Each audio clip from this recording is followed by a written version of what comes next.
जय श्री राम।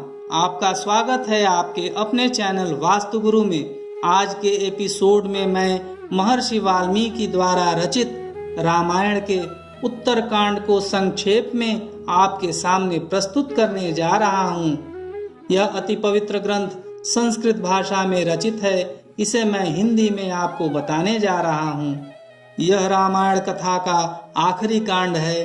पूर्व के सभी कांड को सुनने के लिए हमारे चैनल को सब्सक्राइब, लाइक और शेयर करें। कमेंट बॉक्स में कमेंट करें एवं बेल आइकॉन यानी घंटी वाला बटन ऑल ऑप्शन में जाकर के जरूर दबाइए, जिससे आने वाले एपिसोड की जानकारी आपको मिलती रहे।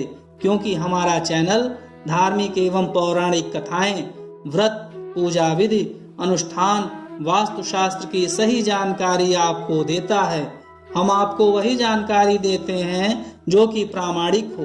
तो आइए भगवान श्री राम का स्मरण करते हुए हम सुनते हैं उत्तरकांड की संक्षिप्त कथा।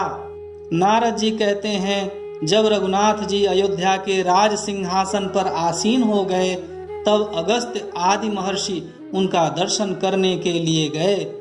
वहां उनका भली भांति स्वागत सत्कार हुआ।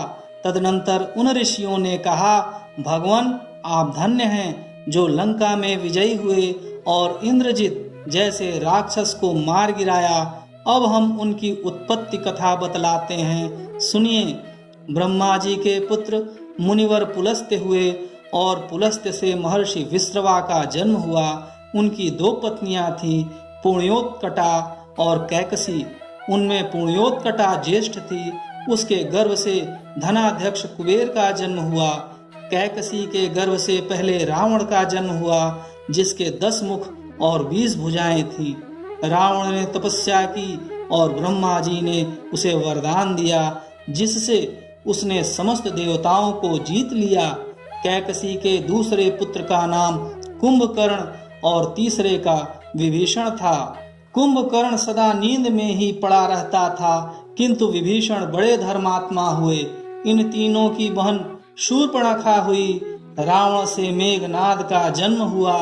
उसने इंद्र को जीत लिया था, इसलिए इंद्रजित के नाम से उसकी प्रसिद्धि हुई।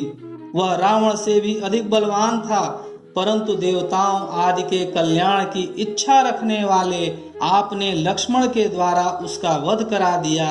ऐसा कहकर वे अगस्त्य आदि ब्रह्मर्षि श्री रघुनाथ जी के द्वारा अभिनंदित हो अपने अपने आश्रम को चले गए। तदनंतर देवताओं की प्रार्थना से प्रभावित श्री रामचंद्र जी के आदेश से शत्रुघ्न ने लवणासुर को मारकर एक पुरी बसाई, जो मथुरा नाम से प्रसिद्ध हुई। तत्पश्चात भरत ने श्री राम की आज्ञा पाकर सिंधु तीर निवासी शैलूष नामक बलोन्मत्त गंधर्व का तथा उसके 3 करोड़ वंशजों का अपने तीखे बाणों से संहार किया।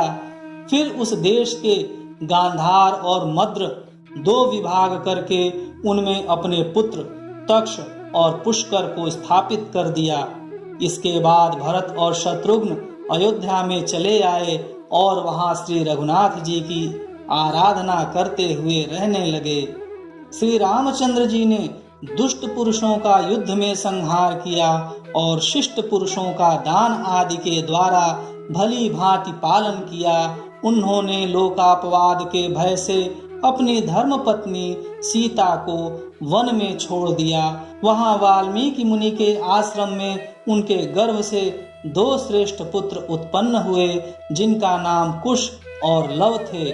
उनके उत्तम चरित्रों को सुनकर श्री रामचंद्र जी को भली भांति निश्चय हो गया कि ये मेरे ही पुत्र हैं। तत्पश्चात उन दोनों को कौशल के 2 राज्यों पर अभिषिक्त करके मैं ब्रह्म हूँ, इसकी भावना पूर्वक ध्यान योग में स्थित होकर उन्होंने देवताओं की प्रार्थना से भाइयों और पुरवासियों सहित अपने परम धाम में प्रवेश किया। अयोध्या में 11,000 वर्षों तक राज्य करके वे अनेक यज्ञों का अनुष्ठान कर चुके थे। उसके बाद सीता के पुत्र कौशल जनपद के राजा हुए।